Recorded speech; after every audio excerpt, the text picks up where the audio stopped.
Hey, yo, what's up? This is Rick Thorne. Welcome to my podcast. This episode, it's story time with Rick Thorne. Tell you some stories. Some injury stories. Man, have we had them all, haven't we? Haven't us BMXers? Don't we put our bodies through so much? I mean, how many injuries can we take before we say we've had enough? I'll tell you this much, being a BMXer, you got to have a high pain tolerance, as well as a skateboarder and a motocross rider and all these sports. You got to have a high, UFC, I guess every sport, you got to have a high pain tolerance if you want to be a professional. You know what I mean? You got to be able to push it. You got to be able to overcome injuries and able to deal with pain and deal with fear and all that stuff. And I've had a long list of crazy injuries through the years. A lot of like odd, random, different kind of injuries that normal people don't get in our sport. Crazy, like just. I mean, I remember one time I fell and I broke my face and I had to have my head cut from ear to ear. Now, that's a whole nother story for a whole nother episode, which I will tell you one day. But today we're going to focus on the time in 1992 when I broke my dick. Yeah, dude, I broke it. Or I can't just say I broke it, but I tore my urethra. But to me, that's the same goddamn thing. I broke that shit. And it was crazy, dude. It was back in 1992 and I lived in Kansas City, and I drove from Kansas City to Oklahoma City to meet up with Matt Hoffman, Steve Swope, Dave Mara. We drove in Matt's Astro van from Oklahoma City to San Jose. It was a bicycle stunt contest series. It was the first year, and yeah, dude, it was at the San Jose skate park, and I remember practicing for vert, and during vert practice, and I went up to do a manual. All right, it's your back wheel. You land on the deck and you go on your back wheel, like a wheelie, and then you come in back in the ramp. And what had happened is that ramp was bigger than I normally had rode before or was used to riding. And I remember my sprocket had hit the coping, and I didn't think anything of it, but I should have checked it, dude. Like, listen, the worst nightmare for any bike rider out there is when your chain breaks. Because when your chain breaks, dude, it's like one of those things where you crash, you're like, did that just happen? What happened? And if your chain snaps and you go to pedal forward, you're bumming, dude. Straight up. Well, here's what happened with me. I heard my chain hit the coping. I was like, oh, that sounded kind of weird. But I was dumb, dude. I didn't even think about it. I just didn't even look at my chain. And what had happened is one of the links on the chain had got busted. And so my chain was like barely hanging on. And at the time, I was kind of like, the way I used to ride a vert ramp, people used to give me a lot of shit for it because I would hit an air and then I would pedal in between, and then I'd do an air and then I'd pedal in between and I'd do an air. And I wasn't pumping the ramp as much as I was trying to pedal it. And it took me a long time to like stop pedaling in the middle. And people used to give me shit, but like, I didn't care, dude. That was just my style at the time, and that's what I did. And I rolled in the ramp, dude, and I went to pedal to get speed, and what had happened is my chain broke. And when my chain broke, I flew into the wall, the transition, and smashed into it full speed, and I racked myself on the stem of my handlebars. Like my handlebar, you guys old school would call it a gooseneck, the gooseneck, on the gooseneck, man, on my stem. And I racked myself right there so hard, I was like, dude, that hurt like shit. What just happened? Ow. And I was like, I limped off the ramp, and everyone was like, you okay? I'm like, yeah, I'm fine. And I like I felt like I was bleeding, but I was like in denial. I was like, no, I'm not bleeding. And so I went to the bathroom, and sure enough, I was bleeding. I went to take a piss, and it was just all straight blood, dude, like a stream of blood. I was like, what is going on? What? And I was like, oh, denial. Yeah, I'm in denial. Maybe I broke a blood vessel. Yeah, that's what I did. And I was so lying to myself because I was scared, I was like, oh my God, what just happened? So I remember I went and I told Hoffman, I said, hey, Matt, I think I broke a blood vessel on my dick, and I'm going to go back to the hotel and lay down for a while and see if it stops bleeding. He's like, what? I was like, yeah. He's like, you should go to the doctor. I was like, I don't have health insurance, bro. I'm just going to go lay down and just meet me back at the hotel. He's like, are you sure? I said, yeah, I'm positive. I remember this, waking up about 2 o'clock in the morning, and my whole bed was full of blood. Like the whole bed was full of blood. And my dick had been bleeding the whole time, just like drip, drip, drip, drip, drip, drip, drip, drip, drip. I was like, I didn't even know it. And at the time, Matt was in bed next to me asleep. That was back when we had like 8 people in a hotel room and we shared beds and everybody slept together. And on my side of the bed was all freaking blood, like completely blood. I was like, what's going on, dude? Oh my gosh, stop bleeding, please. Please stop bleeding. And I wasn't going to. Like I went, I took a shower, and I remember I woke up Matt and I said, dude, can you give me a ride to the hospital? Like this shit's it's not gonna stop bleeding, bro. He's like, and he looked at the bed and he's like, dude, look like, you know, someone had just died. And I was like, yeah, dude, I'm dying. Let's go. And I lost a lot of blood apparently because by the time I got to the hospital, the urologist, he's like, hey man, like check it out. We don't know like if you have a tear in your urethra or not. So here's what we're gonna have to do. And at this point, it's like they called a urologist in, and at this point it was like, I don't know, 3 o'clock in the morning or something. It was really early in the morning. And I was like, well, what do we got to do? He's like, well, listen, we need to shoot like this fluid, we call it a dye, into your penis, and we need to shoot an x-ray, and we need to see if there's a tear in your urethra. I was like, what are you talking about, bro? Shoot a dye. I'm like, what?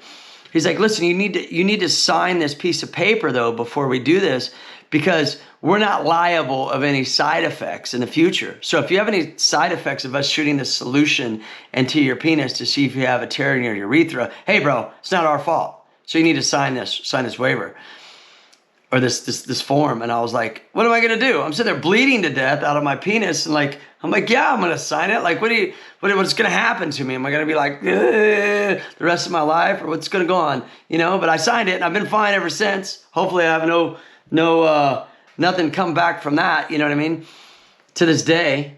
And anyhow, dude, yeah, so they go and he shoots this dye into my dick, and he shoots this x-ray, and he comes back and says, yeah, you have a tear in your urethra.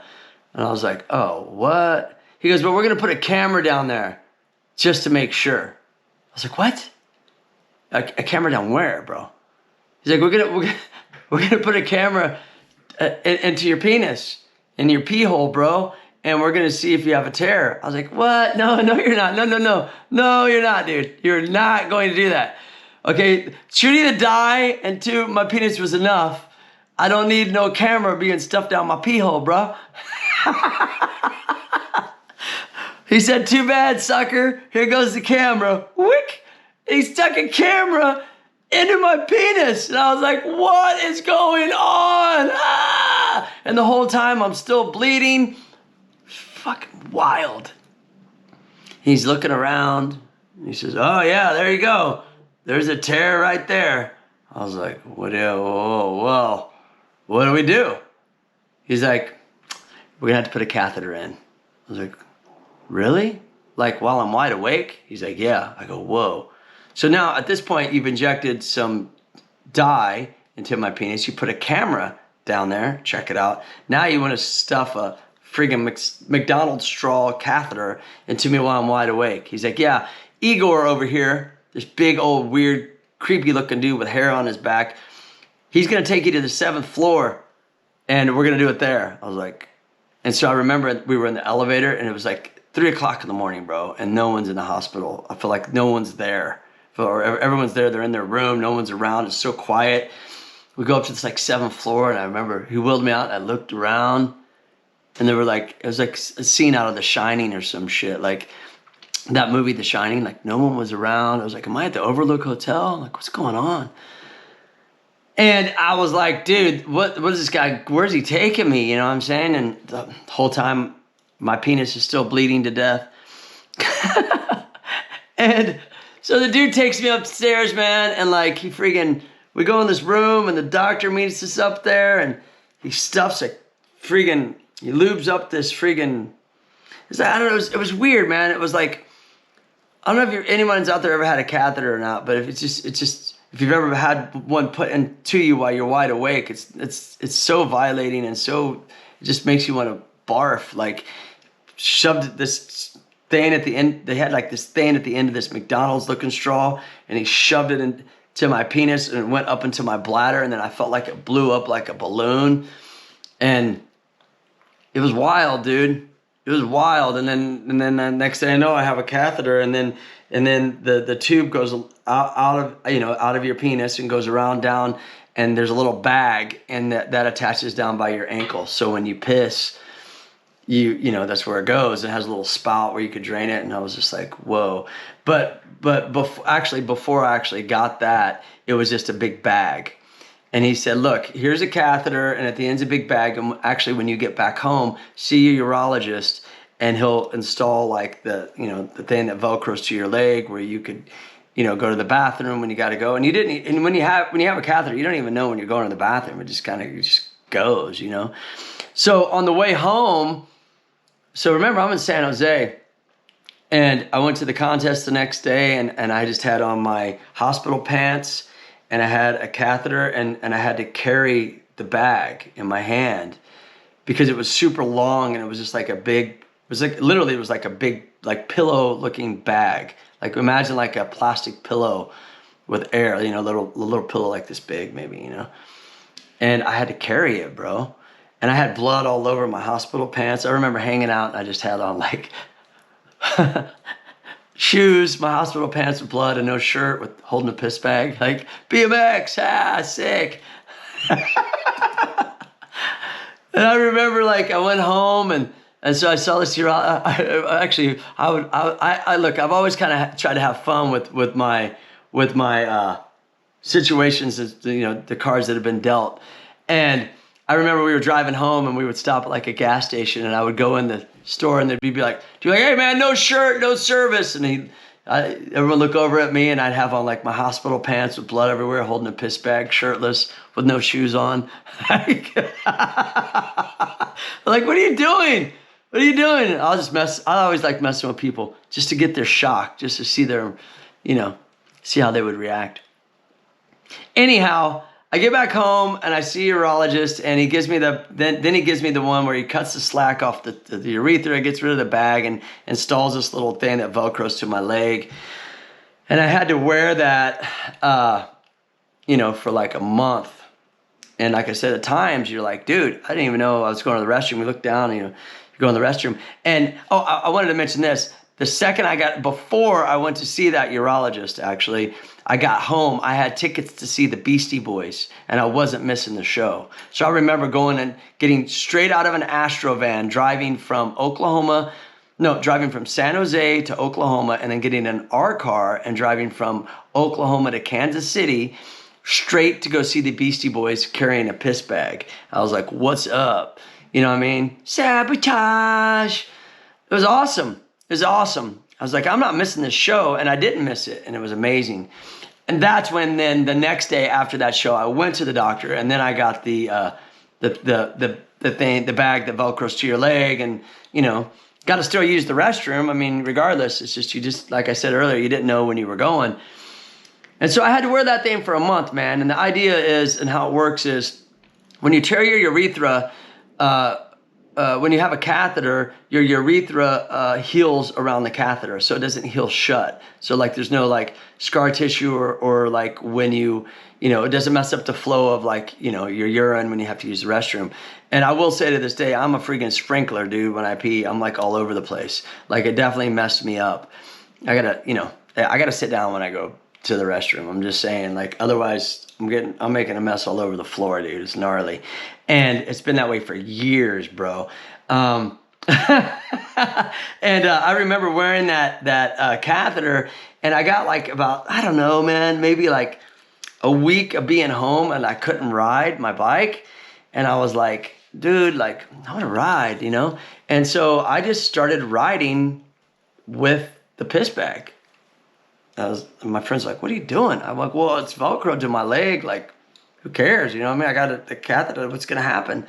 Dude, I literally was riding hardcore with the freaking catheter for about 3 weeks before I had to get that thing out. And I remember, such a crazy time in my life. I remember in my backyard, I used to have this huge wall ride. It was actually sick. I had a 7-foot quarter that went to a 7-foot tall sub box, and the landing was so big that it went downhill. It was like a 13-foot long landing, and went straight up to like a 15 or 14-foot tall wall ride we had. But it was a banked wall. So it was like a 5-foot takeoff, and you had about, I don't know, 7 or 8 feet that you could ride, and it was all connected, and it was awesome. And I remember we rode in my backyard a lot, and I was riding with that piss bag, dude, and I clipped on a wall ride coming in and flipped over the bars and blasted my chin wide open. And I'm laying on the ground now my chin's bleeding, and I'm laying there, and I'm like, and I have a catheter, and I look over and I look at my leg to make sure everything's cool with the catheter, and then I look at the bag, and I was like, as I'm laying there, I'm like peeing in the bag, and I didn't know it. I'm like, what is wrong with me? I had spiked blonde hair, and I had on a leather jacket. I think I was riding with Doc Martens at the time. And I said, I got to go to the hospital again. And I recently had got home in that time, and I got some insurance. The second I got home, I'm like, I'm just going to have to bite the bullet and pay for my own insurance. And I had just got on this plan, and so I needed to go get stitches. And that's before like I started super gluing stuff or doing like butterfly bandages myself. Nowadays, if I get a cut on my chin or something, I'm just going to super glue it. I've done that inside of my head and all kinds of shit. Like, you just super glue it. And I don't know if you know this or not, but super glue was actually designed for that, for dudes in war, soldiers to do like a quick repair if they got hurt, during battle. That's what super glue was designed for. Anyhow, so I got to go to the doctor, and now I'm going to the doctor with spiked Billy Idol blonde hair, a leather jacket with Doc Martens, my chin blasted open, bleeding. I need stitches, and a piss bag. And I said, what am I going to tell them? What am I going to tell these fools? Because I just got on the insurance program, and I didn't want to say, oh, I'm a bike rider, because I always thought they'd be like, oh, we'll raise your rates, even though this is before like mainstream media knew like what action sports was. And so I lied, and I said, look, man, I was late for work. I was running out of the front door. I tripped over my piss bag, and I fell down the stairs and cut my chin. And they're like, what? Your piss bag? What are you talking about? I go, oh, look, I'm peeing right now. And I pulled up my leg, and I didn't even know I was peeing. And the bag was filling up, and they're like, this dude's out of his freaking mind, dude. What's going on with this dude? Walking disaster. And so they stitched my chin up. And so now I got stitches in my chin. I got a catheter, and I'm still riding. I go back and ride the next day. I'm like, fuck it. I'm going to keep riding. Just ride it off. Do what you got to do. And that's how I've always been. I've always been like, just walk it off, ride it off. No, I got no time for this. I got to keep it moving. And crazy, dude, crazy. And so I came to where I had to have this catheter out. And I remember I was talking to Matt Hoffman on the phone, and the State Fair of Texas shows were coming up. And he was like, yo, bro, like, we're going to be at the State Fair of Texas again this year. And this would have been our third year there, I think, at the time. I don't remember. And the thing about their shows is we did 24 shows straight and 4 shows a day. And we got $100 a day. So that was $25 a show.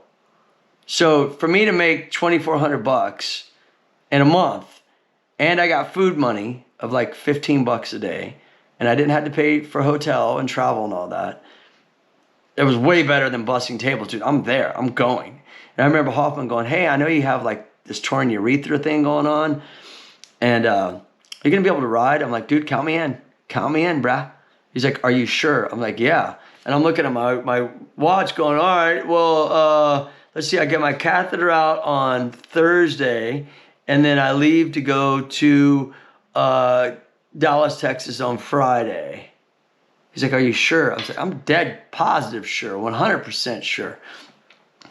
He's like, all right, dude, all right, I'm going to count you in.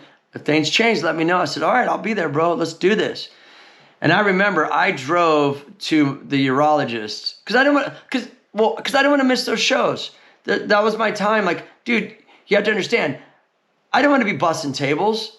I want to be out like just doing shows and feeling good and being with my friends. And I didn't care about the pain. I didn't care about the injury. I didn't care about like anything else, but like just being in the moment and being there, riding with Dennis and riding with at the Oklahoma State Fair. I think that year it was me, Dennis, and Dave. And then Matt came in sometimes and Swope. And it was rad, dude. It was like, and I remember, I think Miron did some then that year too. And it was like, dude, that was a jam, bro. Like, I ain't gonna miss it over some torn dick shit. I'm doing it. I don't give a fuck.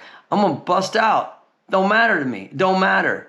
That's just me, though. Anybody listening, that's just me. I'm not saying you need to follow in my footsteps of how I handle pain and injuries and stuff, but that's how I dealt with it. And I was like, you know what, dude?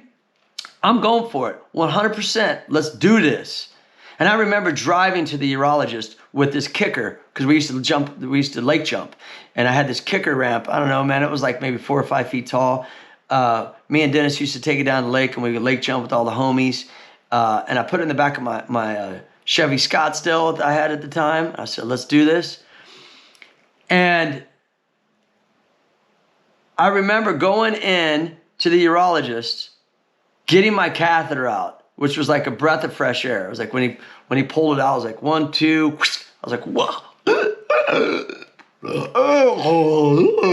What just came out of me? I just gave birth out of my penis. So it felt like. He pulled that shit out. Rack-a-cack-cack. I was like, damn. All right, let's do this. And so I remember that catheter was a nightmare. Like, if you didn't keep like, it would just always it was always really, really uncomfortable, especially in the middle of the night. Like, if you didn't keep the catheter kind of lubed up, it would get dry and it was gnarly, dude. You would be in a lot of pain in the middle of the night going, oh my God, like, this is so gnarly. You had to keep it from drying out. And I remember when he pulled that thing out, dude, it was like a breath of fresh air. I was like, thank you, Lord. And so I went straight from the urologist to the lake jump. And because I had the kicker in the back. And like I said, keep in mind, I'm leaving the next day to go on tour with the homies and to be in Dallas for a month. And I wanted to learn backflips. And I sat in my bed when I had that catheter visualizing backflips. Only a few people were doing backflips. It was Mira, Hoffman, Dennis, Miron, and maybe a couple other people. But those heavy hitters at the time, ruling the sport, and I'm doing shows with them, and I'm the only one that can't do backflips. That wasn't going to happen. So I would lay in bed and I would visualize, I'm going to do a backflip, I'm going to do a backflip, I'm going to do a backflip, I'm going to do a backflip. And I visualized what it would be like and what it felt like and what it would feel like to land it. And we learned back in the day that if you visualize, you're able to visualize, like gymnasts do that. Gymnasts visualize their motions and they visualize like, I actually saw a survey once, or they did this test actually, where they took 3 groups of people. This is where I learned about visualizing. They took 3 groups of people. I read this, and they had the first group of people shoot basketball hoops for a half an hour. The second group of people think about shooting hoops for half an hour a day for 30 days. And then the third group did nothing. Didn't think about it, didn't shoot or nothing for 30 days. And at the end of 30 days, the people that didn't shoot at all sucked balls. They weren't good at all. The ones that didn't think about it or shoot. The people that shot baskets and the people that just thought about shooting baskets, the percentages were only a couple percentages off. Like there was only a couple percentages difference, meaning that like to think about it was to put your mind there. It's just like as if you're doing it, but you're not physically doing it, but your mind is. So you're in touch with what you're doing. And that's what visualizing is. If you visualize anything you want to do in life, that's also the law of attraction. But if you visualize yourself doing something, like if if I'm sitting there on a ramp and I'm going to do something, I visualize myself doing it before I do it, especially if I'm unsure about if I can or can't do it. Even though I know I can and I want to, I got to get motivated. I visualize the motion in my head. And I used to lay in bed and visualize all the time with 540s, with tail whips, with flips, with all kinds of stuff. After I learned that, I was like, I'm going to try that with BMX. I'm going to try visualize these motions. And so I visualized with backflips because I'm like, dude, I'm going to do this. I'm going to hang with Mira. I'm going to hang with McCoy. And it wasn't even like hang with like competition wise. It was just like, this is the boys. I didn't want to feel left out. I didn't want to feel like I wasn't part of like the show. I wanted to enjoy that with them. So they pushed me and they motivated me and they didn't even know it. And so I had this kicker in the back of my truck and I left and I went straight to the lake and I'd already done some backflips in the lake. I just had never tried them on jumps. And I'd done them in the snow. Like before the foam pits, we used to do stuff into the lake and into the snow during the snow season when they would put all the snow in a pile together in a parking lot. Anyhow, and I went to the lake and I did a bunch of backflips into the lake and I saw the sun was setting and I'm like, dang, I'm leaving in the morning. I'm trying to get these flips in. And then I went over to my buddy's house that had a box jump and my buddy Woody, he had a box jump and we laid down a mattress and there was 4 dudes holding a blanket. And I said, I did a backflip into the blanket and the mattress, but that shit was messing me up. So we took away the blanket and then I landed on the mattress on a backflip, came around and landed, and I springed off and fell off the side of the ramp. And I'm like, okay, just take everything away. I got to do this backflip. It's almost dark at this point, okay? And so let me recap. I woke up in the morning, loaded up the kicker ramp, went to the urologist, got my catheter out, went to the lake, did some backflips in the lake. Now I'm in the backyard. Here we go. The clock's ticking. You're leaving in the morning. What are we going to do? Let's go. Take away the mattress. Take away the blanket. Let's go. And I landed a friggin' backflip onto the top of the box jump right when the sun was setting. I was like, what just happened? I just learned backflips. Woo! Next day left for tour. That's how it was. And that's how I've always been.